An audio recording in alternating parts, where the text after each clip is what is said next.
तमेव लोकशङ्करं नमामि शङ्करं गुरुं नमामि शङ्करं गुरुं नमामि शङ्करं गुरुं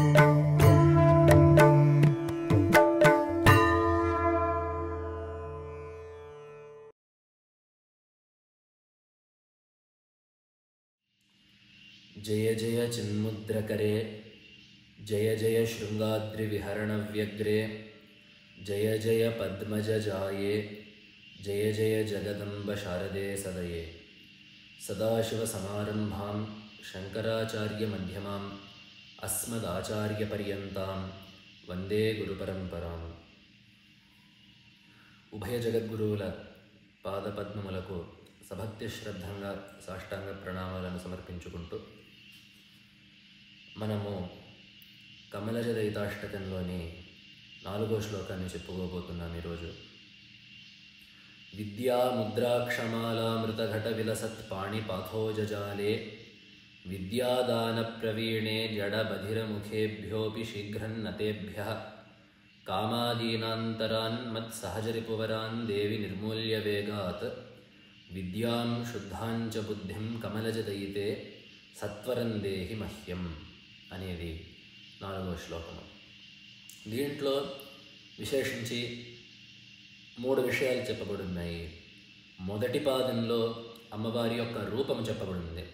విద్యా ముద్రాక్షమాలామృత ఘట విలసత్ పాణిపాథోజ జాలే అని చెప్పి తన యొక్క పాణి పాథోజాలలో, పాథోజం అనగా పద్మము, అమ్మవారి యొక్క పాణి పద్మాలలో విద్య, అలాగే అంటే పుస్తకము, ముద్ర చిన్ముద్ర, విద్యాముద్ర, అక్షమాల ఆ జపమాల, అమృత కలశ సుధా కలశం.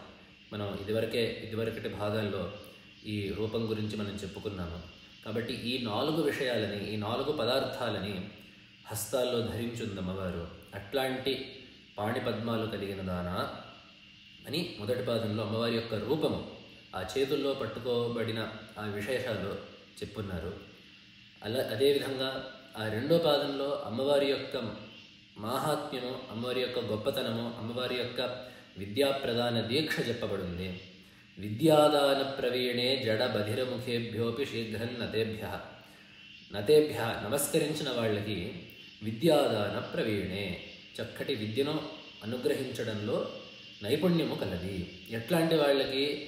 జడ బధిరముఖేభ్యోపి, జడులకు అంటే మందబుద్ధులకైనా, బధిర చెవిటి వాళ్ళకైనా, జడ బధిర ముఖేభ్యోపి అంటే ఇంకా మూకులు, అంధులు అట్లాంటి వాళ్ళు కూడా ఎట్లాంటి ఇబ్బందులు ఉన్నా సరే, ఎట్లాంటి వాళ్ళైనా సరే వాళ్ళకి విద్యను ఇవ్వగలదు తల్లి అనే విషయాన్ని 2వ పాదంలో చెప్పారు.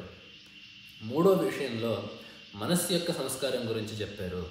మనం ఇదివరకే మనస్సు ఎందుకు సంస్కరింపబడాలి, ఈ విద్య పొందే ముందు ఆ మనస్సు సంస్కారం ఎంత ముఖ్యమైనది అనే విషయాన్ని మనం చెప్పుకున్నాము. దాంట్లో మరొక్క విషయాన్ని ఇక్కడ చెప్తున్నారు. కామాదీన్ ఆంతరాన్ మత్ సహజ రిపువరాన్ దేవి నిర్మూల్య వేగాత్. నాకు సహజమైన శత్రువులు, ఆంతరులు అంటే బయట ఉండే శత్రువులు కాకుండా లోపలున్న కామాదులైన శత్రువులను నిర్మూలించి నాకు విద్యనివ్వు అనేది 3వ భాగం యొక్క తాత్పర్యము. వీటిల్లో విశేషాలు ఏమిటి?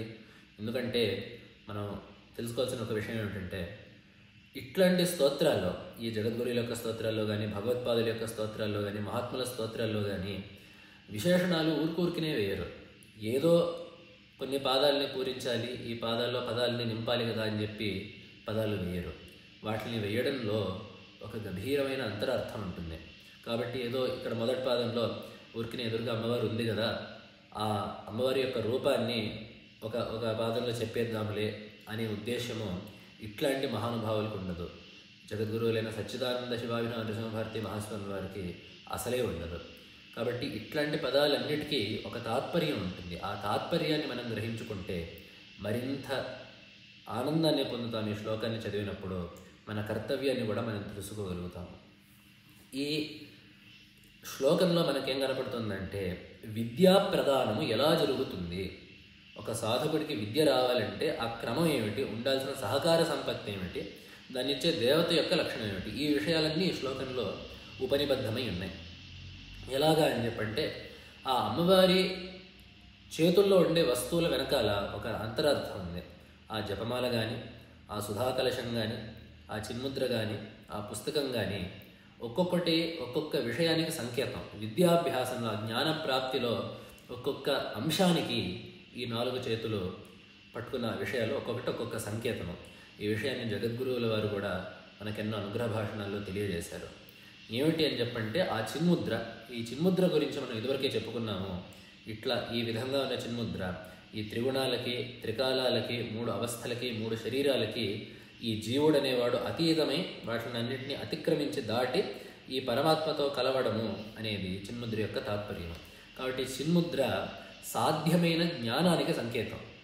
మనం ఈ జ్ఞాన సాధన చేసేటప్పుడు ఆ జ్ఞానం ఎలాంటిది, ఆ జ్ఞానం యొక్క లక్షణము ఎట్లాంటిది అనే సందేహం మనకు కలిగితే ఇట్లాంటిది ఈ త్రిగుణాలకి అతీతమైనది జ్ఞానము అనేది జ్ఞాన స్వరూపాన్ని చెప్పేది ఈ చిన్ముద్ర.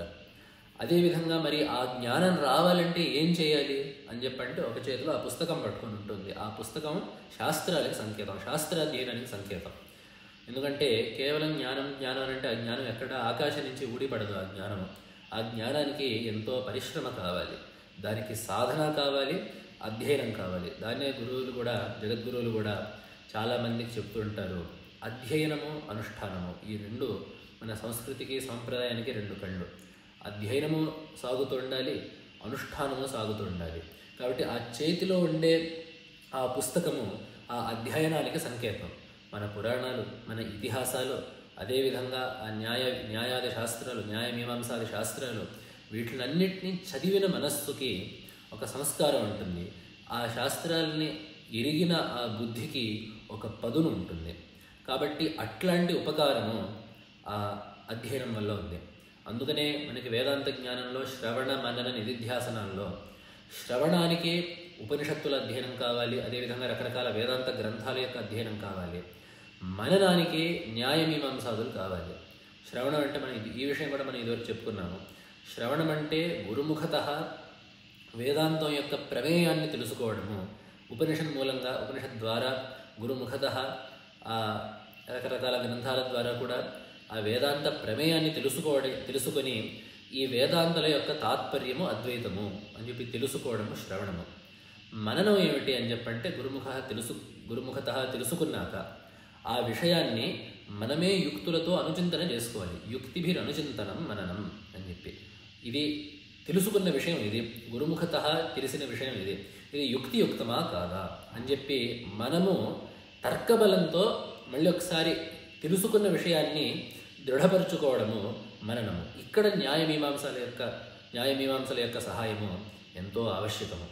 అదేవిధంగా ఇక మన పురాణాలు, ఇతిహాసాలు, వీటిల్లో కూడా వ్యాస మహర్షి, వాల్మీకి మహర్షి మొదలైన గ్రంథకారులందరూ కూడా ఎన్నో గహనమైన శాస్త్రీయ విషయాలను ఎంతో సరళమైన భాషలో సర్వజనోపయోగిగా చక్కగా అందించారు. కాబట్టి వాటిని కూడా చదువుకోవడము ఎంతో అవసరం. ఈ గ్రంథ సంపత్తి ఏదైతే ఉందో, ఈ శృతి స్మృతి పురాణ ఇతిహాస కావ్య వాంగ్మయం ఏదైతే ఉందో, అధికారానుసారముగా ఎవరికి వాళ్ళు రోజు తప్పకుండా చదువుకోవడము చాలా ముఖ్యమైన విషయం. అట్లాంటి అధ్యయనం వల్ల మనస్సులో ఒక సంస్కారం ఏర్పడుతుంది. తద్వారా మననానికి, నిధిధ్యాసనానికి, తత్వచింతనకి కూడా ఎంతో ఆలంబనం ఒకటి దొరుకుతుంది. కాబట్టి అట్లాంటి అధ్యయనానికి సంకేతము అమ్మవారి చేతిలో ఉన్న ఆ గ్రంథం. అదేవిధంగా ఈ పై చేతిలో జపమాల ఉంటుంది. ఈ జపమాల అనుష్ఠానానికి సంకేతం. ఆ జపం చేసుకోవాలి. మనకి ఎన్నో అనుష్ఠానాలు ఉన్నప్పటికీ, ఎన్నో కర్మలు, ఉపాసనలు ఉన్నప్పటికీ జ్ఞానోపకారి అయిన వాటిల్లో, జ్ఞానోపకారాన్ని కలిగించే వాటిల్లో జపాన్ని మించింది లేదు. అందుకని భగవంతుడు కూడా గీతలో అన్నాడు, యజ్ఞానాన్ జపయజ్ఞోస్మి. యజ్ఞాలన్నింటిలోకి నేను జపయజ్ఞాన్ని. ఆ జపం వల్ల వచ్చే ఉపకారము ఇక ఏ అనుష్ఠానం వల్ల రాదు. అన్ని అనుష్ఠానాలు చేయాలి. చేసే అనుష్ఠానాలన్నింటిలోకి ఆ జపమైనది శ్రేష్టం. అసలు ముందు ఎందుకంటే అహింసయాచ భూతానాం జపయజ్ఞ ప్రవర్తతే అని చెప్పి ఒక మాట మనకి స్మృతుల్లో ఉంది. ఆ జపయజ్ఞం, ఈ జపం అనే దాంట్లో ఎవరికి ఎట్లాంటి శ్రమ లేదు. కొన్ని ఉపవాసాది వాటిల్లో శరీరానికి క్లేశం కలుగుతుంది, సరే రకరకాల కర్మల్లో రకరకాల కష్టాలు కలుగుతూ ఉంటాయి.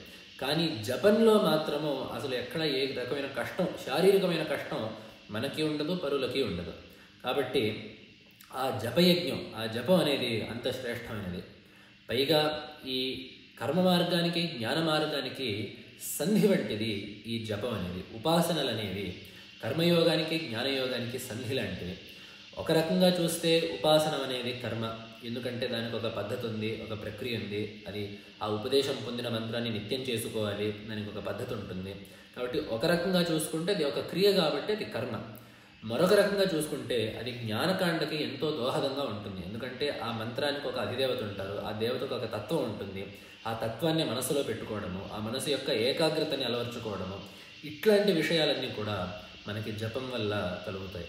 కాబట్టి ఆ జపానికి, అట్లాంటి అనుష్ఠానానికి సంకేతంగా అమ్మవారు తన చేతిలో ఆ జపమాలను పట్టుకున్నారు. కాబట్టి ఇట్లాంటి జపం వల్ల ఏకాగ్రత అనేది రావడం ఒకటి, అలాగే ఆ జప సంస్కారం వల్ల మన మనసులో సత్సంస్కారం వచ్చి పాప సంస్కారాలు తొలగడము అనేది ఒకటి.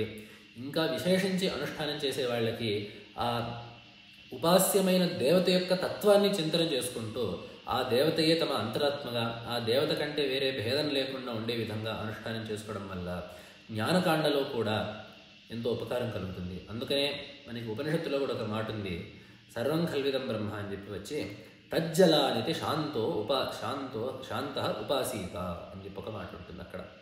అక్కడ ఏమిటంటే ఆ పరమాత్మని తజ్జలాన్ అని చెప్పి ధ్యానించాలి. ఈ తజ్జలాన్ అంటే ఏమిటి అంటే తస్మాత్ జాయతే ఇది తజ్జం, తస్మిన్ లీయతే ఇది తల్లం, తస్మాద్ అనితి ప్రాణితే ఇది తదలం అని చెప్పి తదం అని చెప్పి ఈ విధంగా తజ్జలాన్ అని చెప్పి ఆ ఛాందసమైన శబ్దాన్ని ఒకటి తయారు చేశారు. అంటే ఆ ఛాందస ప్రయోగం అది.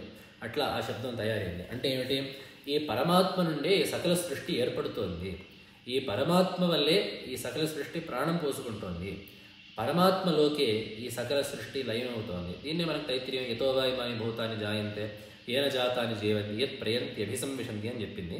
దాన్ని ఈ పదంలో తజ్జలాన్, ఈ పరమాత్మ నుండే లోకము ఉత్పన్నమవుతోంది, ఈ పరమాత్మ వల్లే లోకము వర్ధిల్లుతోంది, ఈ పరమాత్మ రక్షింపబడుతోంది, ఈ పరమాత్మలోకే లోకం లయమవుతోంది అని ఈ విధంగా పరమాత్మని ధ్యానించడం వల్ల శాంత ఉపాసీత, శాంతుడై సాధకుడు పరమాత్మను ఉపాసించాలి. శాంతుడు ఎందుకయ్యాడంటే పరమాత్మ తత్వాన్ని అట్లా తెలుసుకుండేసరికి పరమాత్మ కంటే భిన్నమైనది ఏది ఈ జగత్తులో లేదు. ఈ జగత్తు పరమాత్మ నుండే వచ్చింది, పరమాత్మలోకే కలిసిపోతుంది మళ్ళీ అన్నప్పుడు పరమాత్మ కంటే వ్యతిరేక్తంగా ఈ జగత్తు లేదు. కాబట్టి వికారాన్ని కలిగించే ద్వితీయ పదార్థం, ఇప్పుడు మనం ఒక పదార్థాన్ని ధ్యానిస్తుంటే ఇంకో పదార్థం మనకి మనసులో స్ఫురిస్తే మనకి ధ్యానం యొక్క భంగం అవుతుంది, ఆ ధ్యానం భగ్నం అవుతుంది. కానీ ఇక్కడ అసలు ద్వితీయమైన పదార్థం ఇంకా లేదు, ప్రపంచం అనేది బ్రహ్మాతిరిక్తంగా లేదు. కాబట్టి బ్రహ్మ భిన్నమైన పదార్థం లేనందున శాంతుడై మనసులో ఎటువంటి వికారం లేకుండా ఆ సాధకుడు ఆ పరమాత్మని ధ్యానించాలి, కాలక్రమేణా అనుభవానికి తీసుకురావాలి అనేది ఉపనిషత్తులో చెప్పిన మాట. కాబట్టి అది జపానికి పరాకాష్ఠ. ఆ ఉపాస్యమైన దేవతని ఈ విధంగా భావించగలిగితే ఆ ఉపాసన ఇక పరిపూర్ణమైన జ్ఞానకాండలోకి లెక్కకొస్తుంది. ఆ ఉపాసన అనేది, ఈ జపం అనేది అందుకనే అది కర్మకాండలో మొదలయ్యి సాధకుడిని క్రమక్రమంగా సరిగ్గా చేసినట్లయితే ఆ సాధకుడిని క్రమక్రమంగా జ్ఞానకాండలోకి తీసుకువెళ్ళి దింపుతుంది. కాబట్టి ఆ రకంగా అట్లాంటి జ్ఞాన ఉపకారకమైన జపానికి సంకేతంగా అమ్మవారు చేతిలో ఆ జపమాలను పట్టుకొని ఉన్నది. దీని ఆ జపమాల గురించి చమత్కారంగా ఒక శ్లోకం ఉంది, చాలా అందమైన శ్లోకం. అది కూడా మనం చెప్పుకుంటే అమ్మవారి చేతిలో ఆ జపమాలను చూసినప్పుడు మనం ఎంతో సంతోషించగలుగుతాము. మనం గమనించినట్లయితే అమ్మవారు జపమాల పట్టుకున్న చేతి మీదనే ఆ చిలుక ఒకటి కూర్చొని ఉంటుంది. దాని గురించి ఒక కవి చమత్కారంగా ఒక శ్లోకం రాశారు, ఒక చాటు శ్లోకం ఉంది. తవకర కమలస్థాం స్ఫాటికీమక్షమాలాం నఖకిరణ విభిన్నాం దాడినీ బీజ బుద్ధ్యా ప్రతికలమనుకర్షన్ ఏన కీరో నిషిద్ధ సభవతు మమభూత్యై వాణి తే మందహాస అని చెప్పి ఒక అందమైన శ్లోకం ఉంది. దీనికి తాత్పర్యం ఏంటంటే, ఓ తల్లి వాణి, సరస్వతి, శారద, నీ మందహాసము నాకు సకల శ్రేయస్సులను సకల సంపదలను వనగూర్చుగాక అని చెప్పి అర్థం. అయితే ఎట్లాంటి నీ మందహాసం అంటే, నీ మందహాసము ఏన కీరో నిషిద్ధ, నీ నవ్వు ఆ చిలుకను వారిస్తోంది. దేని నుంచి వారిస్తోంది అంటే, నీ చేతిలో స్ఫటికాక్షమాలు ఉంది, ఆ స్ఫటికంతో తయారు చేయబడిన ఆ జపమాల ఉంది. తవకర కమలస్థాం స్ఫాటికీయం అక్షమాలం. ఆ స్ఫటికాక్షమాల ఎందుకంటే దానికి కూడా ఒక విశేషం ఉంది. శాస్త్రంలో రుద్రాక్ష జపమాలకి స్ఫటికాక్షమాలకి ఆ వాడ్డంలో ఒక తేడా ఒకటి చెప్పున్నారు ఫలితంలో. ఈ జ్ఞానకాములైన వాళ్ళు రుద్రాక్షమాలతో జపం చేయాలి, మోక్షకాములైన వాళ్ళు స్ఫటికాక్షమాలని వాడాలి అనేది ఒక శాస్త్ర సంప్రదాయం. అది శాస్త్రంలో ఒక ఉన్నమాట అది. కాబట్టి జ్ఞానాన్ని కోరుకుంటే వాళ్ళు ఆ రుద్రాక్షమాలని వాడాలి, మోక్షాన్ని కోరుకుంటే వాళ్ళు స్ఫటికాన్ని వాడాలి. పెద్ద తేడా ఏముందంటే, ముందు జ్ఞానం వస్తే ఆపై విషయం మోక్షం. కాబట్టి మనం అందరం సాధారణంగా ముందు జ్ఞానాన్ని పొందే అవస్థలోనే ఉన్నాం. కాబట్టి మనకి మామూలుగా జపమాలలు రుద్రాక్ష మాలల్నే వాడడము మనకు అలవాటు. ఇక పరమహంసలు, సన్యాసులు, జ్ఞానులు అట్లాంటి వాళ్ళు వాడే అక్షమాలలు వేరు. అందుకని మనం గమనిస్తే జగద్గురువులు కూడా ఆ దర్బారులో ఆ రాజవేషంలో ఉన్నప్పుడు వారి చేతిలో ఉండేది కూడా స్ఫటికాక్షమాలే ఉంటుంది.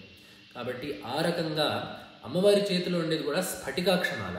స్ఫటికం యొక్క స్వభావం ఏంటంటే అది పారదర్శి, దానికంటూ ఒక వర్ణం ఉండదు. దాని వెనకాల ఏదుంటే ఆ వర్ణాన్ని ధరిస్తుంది. ఇది పరమాత్మ యొక్క తత్వానికి సంకేతం. అది వేరే విషయం అనుకోండి. అమ్మవారి చేతిలో ఆ స్ఫటికాక్షమాల అనేది ఉంది.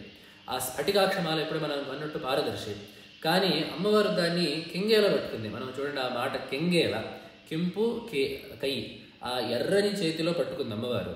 కాబట్టి ఏమైందంటే, అమ్మవారు ఆ ఎర్రని చేతిలో ఈ జపమాల పడేసరికి, స్ఫటికమయమైన జపమాల పడేసరికి ఆ ఒక్కొక్క పూస ఎర్రగా కనపడుతుంది. అమ్మవారి చేతిలో ఉండే ఆ ఎర్రదనము, ఆ రక్తిమ, అది ఒక్కొక్కటి ఆ జపమాలలో ఒక్కొక్క పూసలో కనపడుతుంది.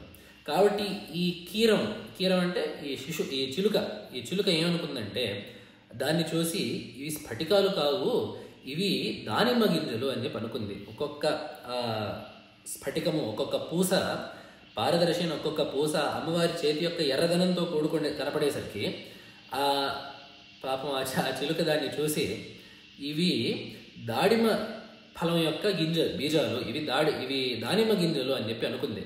కాబట్టి ఆ చేతి మీద కూర్చున్న ఆ చిలుక ఒక్కొక్క పూసని కొడదాము, దాన్ని మింగేద్దామని చెప్పి నోరు చాచి ప్రయత్నిస్తోంది. ప్రతికలం అనుకర్షణ్, ఒక్కొక్క పూసను లాగుదామని చెప్పి చూస్తోంది.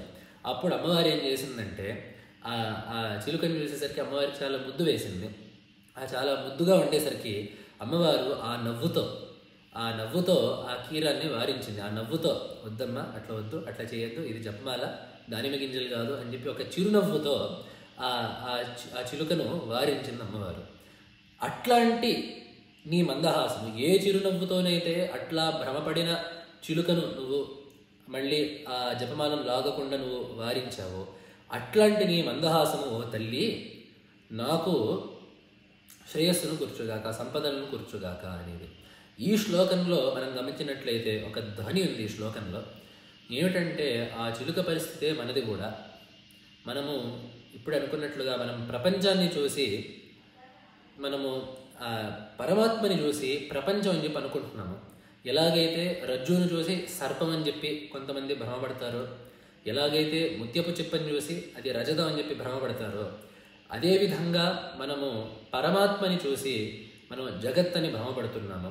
అదేవిధంగా మనం జగత్తుని చూసి సుఖము అక్కడుంది అని చెప్పి అనుకుంటున్నాము. యథార్థంగా సుఖం అంటే ఏమిటి? మన స్వస్వరూపము, ఆ ఆత్మతత్వమే సుఖము. కానీ ఆ సుఖము మనము ఆ జగత్తులో ఉంది అని చెప్పి అనుకుంటున్నాము. కానీ మనల్ని దాన్ని వారించడానికి, ఆ జగత్తు వైపు సుఖము జగత్తులో లేదు, మనలో ఉంది అని తెలియజేయడానికి మనకి ఒకళ్ళు కావాలి. అదే దీన్ని భ్రాంతిమద అలంకారము అని చెప్పి అంటారు అలంకార శాస్త్రంలో. అదేవిధంగా చిలుక ఆ అక్షమాలలో, గట్టిగా రాతిగా ఉన్న ఆ స్ఫటికమైన అక్షమాలలో అది ఎంతో రస్యమైన దాడిమి బీజం అనుకుంది. ఆ గట్టి రాళ్ళు ఉపలం అంటే, ఆ స్ఫటికం అంటే ఏమిటో ఒక రాయిలో ఒక విశేషం, అది ఒక రత్న విశేషం అది. కాబట్టి ఆ రాయిని, గట్టిగా ఉండే ఆ రాయిని ఆ చిలుక ఏమనుకుంది? చక్కగా తీయగా రసాలూరే ఒక దాడిమి ఫలం అనుకుంది. నిజానికి నిస్సారమైన ఆ జపమాలలో ఉండే రాతిని ఎంతో స్వాదువుగా, ఎంతో తీయగా ఉండే ఆ గింజ అని చెప్పి అనుకొని అటు ప్రయత్నించింది.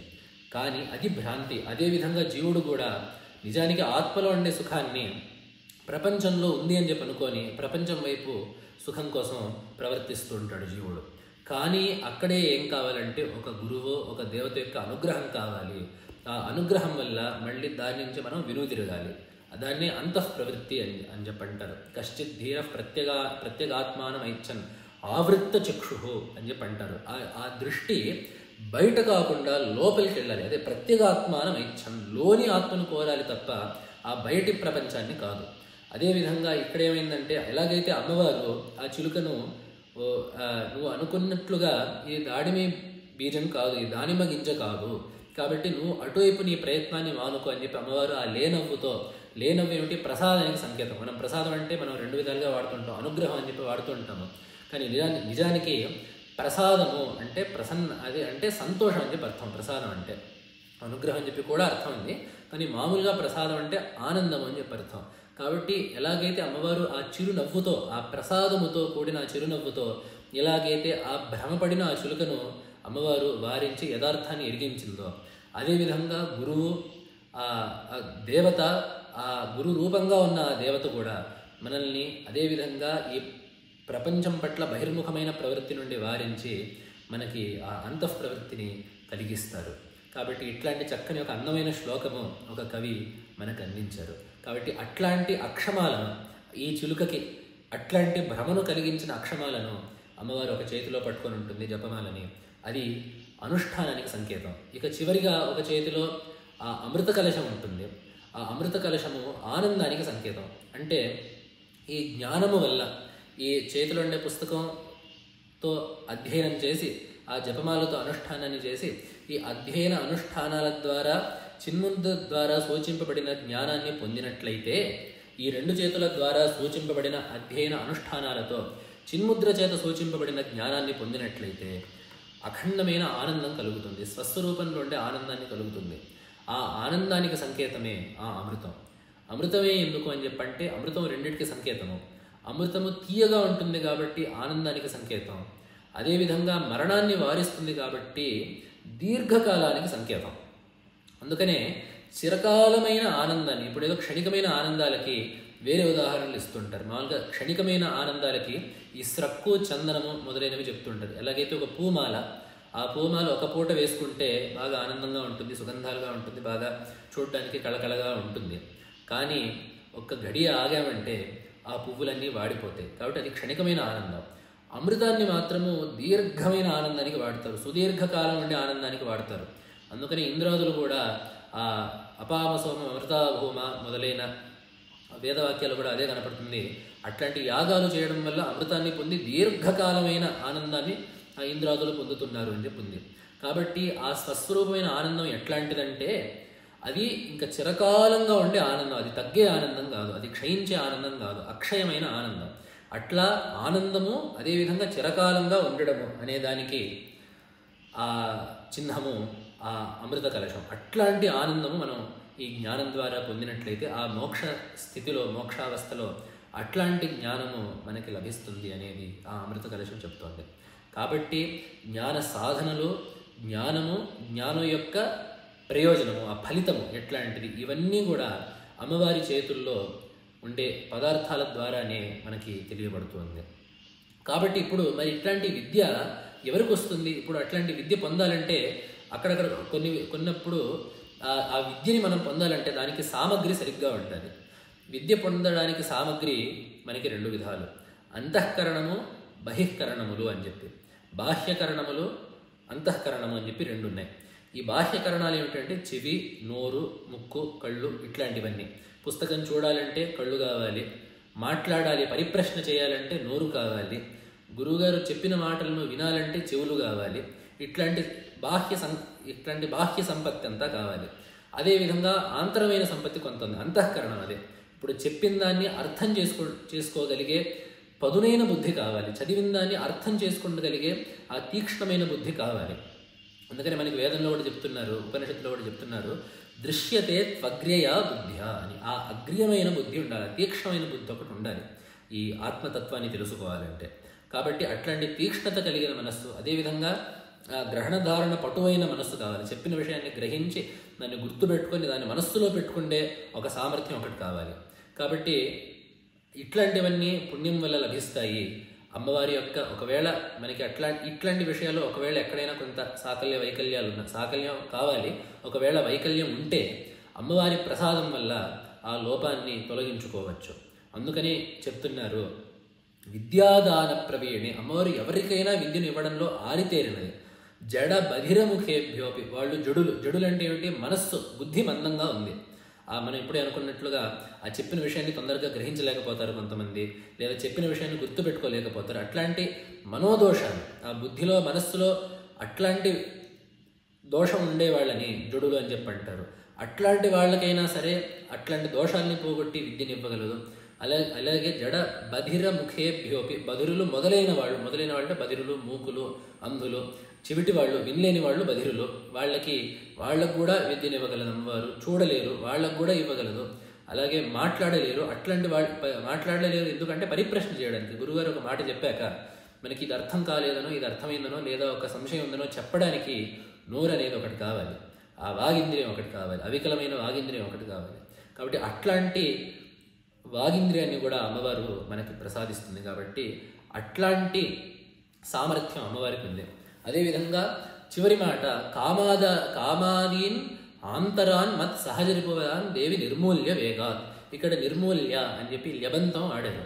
ఈ ల్యబంతానికి ఆనంతర్యం అర్థం అంటే ఈ నిర్మూలనం తర్వాతనే విద్యాదానం కలుగుతుంది. విద్యాంశుద్ధాంచ బుద్ధి అన్నప్పుడు, దేహి అన్నప్పుడు ఈ శుద్ధ విద్యాదానం అనేది కామాది నిర్మూలన ఆనంతర్యంతోనే కలుగుతుంది. కామాదులు నిర్మూలించబడినాకే ఆ విద్యాప్రాప్తి కలుగుతుంది అనేది ఆ ల్యబంతం నిర్మూల్య అనే రూపంతో తెలియబడుతోంది. కామాదుల్ని ఇక్కడ జగద్గురువులు చాలా చక్కగా ఆంతరాన్ మత్ సహజరిపువరాన్ అని చెప్పి అన్నారు. ఆ కామాదులు సహజమైన శత్రువులు మనకి. ఎలాగా అని చెప్పంటే అసలు ముందు కామమే ఎందుకంటే ఈ షడ్రిపులు ఏవైతే ఉన్నాయో వీటిలన్నిటికీ కామమే మూలము. అందుకనే భగవత్పాదులు గీతాభాషణలో కూడా రాస్తారు, కామయేష క్రోధయేష రజోగుణ సముద్భవ అన్నప్పుడు భగవత్పాదులు గీతాభాషణలో రాస్తారు, కామ ఏవ ప్రతిహత కేనచిత్ క్రోధత్వేన పరిణమతే అని చెప్పి. తీరని కామమే క్రోధంగా మారుతుంది. మనకు కోరిక తీరలేదంటే ఆ కోరిక ఎందుకు తీరలేదో ఆ కారణం మీద మనకు కోపం వస్తుంది. అప్పుడప్పుడు అసలు మనం కోరిన పదార్థం మీదనే మనకు కోపం రావచ్చు. కాబట్టి ఆ విధంగా కామం నుంచి క్రోధం, క్రోధం నుంచి లోభం, మోహం, ఇవన్నీ కామం నుంచే వస్తాయి. కాబట్టి కామమే ప్రధానమైన శత్రువు. ఆ కామం పైగా అది సహజమైన శత్రువు అని చెప్పి అన్నారు జగద్గురువులు. ఇక్కడ కామాదీనాంతరన్మత్ సహజరిపు వరాలు, ఆ కామాదులు అయినవి నాకు సహజమైన ఆంతర శత్రువులు, సహజంగా నా లోపల ఉండే శత్రువులు అని చెప్పి. ఈ సహజ అనే మాటకి ఏమిటంటే నిత్యంగా అవి ఎప్పుడు శత్రువులుగా ఉంటాయి. అందుకనే గీతలో కూడా ఒక మాట ఉంది, భగవంతుడు అంటాడు, ఆవృతం జ్ఞానమేతేన జ్ఞానినో నిత్యవైరిణ కామరూపేణ కౌంతేయ దుష్పూరే నానలేనచ అని చెప్పి. ఈ కామం అనేది జ్ఞానాన్ని కప్పేస్తుంటుంది. అదేవిధంగా ఈ కామం అనేది జ్ఞానినో నిత్యవైరిణ అని చెప్పి అన్నారు. ఇక్కడ భగవత్పాదులు చాలా చక్కగా ఈ నిత్యవైరిణ అనే దానికి వ్యాఖ్య చేశారు. ఇప్పుడు జ్ఞానిన వైరిణ అని చెప్పి అనొచ్చు, జ్ఞాని అయిన వాడికి కామము శత్రువు అని చెప్పి అనేస్తే చాలు. నిత్యవైరిణ అని చెప్పి ఎందుకు అనాలి అని చెప్పంటే భగవత్పాదులు రాస్తారు అక్కడ భాష్యంలో, జ్ఞాని అయిన వాడు సర్వకాలాల్లో కూడా కామాన్ని శత్రువుగానే చూస్తాడు. నేను కామానికి లోబడితే పాపాన్ని చేసి దుఃఖం పాలవుతాను అని చెప్పి ముందు తెలుసు, మధ్యలో తెలుసు, వెనకాల కూడా తెలుసు, 3 కాలాలు త్రికాలాల్లో కూడా తెలుసు. అజ్ఞాని అయిన వాడు మూర్ఖుడు, భగవత్పాదులు రాశారు, మూర్ఖుడైన వాడు ఏం చేస్తాడంటే ముందు కామాన్ని మిత్రుడిలాగా చూస్తాడు. ఈ కామం నాకు స్నేహితుడే, నాకు అదేదో కావాలి, ఈ కోరిక నాకు దోహదపడుతోంది కాబట్టి నేను కోరికతో పాటు కలిసే తిరుగుతూ ఉంటాను అని చెప్పి ముందు కామాన్ని స్నేహితుడిలాగా చూస్తాడు. దాని తర్వాత ఆ కామాన్ని చేశాక, ఆ పాపం తగిలాక, ఆ పాపం తిరిగి కొట్టాక అప్పుడు అయ్యో ఈ కామం చేత నేను ఎంతో నష్టపోయాను, చాలా కోల్పోయాను, కాబట్టి ఈ కామం నేను అనుకున్నట్లుగా నాకు మిత్రుడు కాదు, నాకు శత్రువు అని చెప్పి తర్వాత తెలుసుకుంటాడు. కాబట్టి మూర్ఖుడనే వాడికి ముందు కామం మిత్రుడుగా ఉండి తర్వాత శత్రువుగా మారుతుంది.